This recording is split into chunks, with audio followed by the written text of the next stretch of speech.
Assalamu alaikum. I'm Dr. Tariq Mahmood. I'm a professor and the program coordinator for the Masters in Computer Science and Data Science programs at the School of Mathematics and Computer Science and IBA Karachi.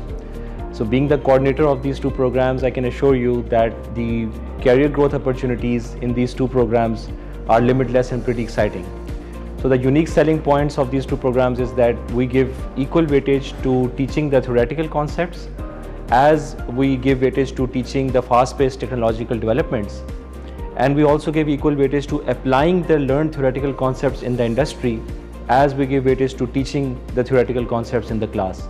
So in that respect, our faculty has developed pretty useful collaborations in the last 3 years with Aga Khan Hospital, Tabbahat, Baitus Sukoon and also Indus Hospital, along with some useful international collaborations in the domains of cybersecurity. So if you are interested in becoming a tech leader in these two domains and advancing your career in these domains, then I invite you to apply to the Masters in Computer Science and Masters in Data Science programs. Thank you.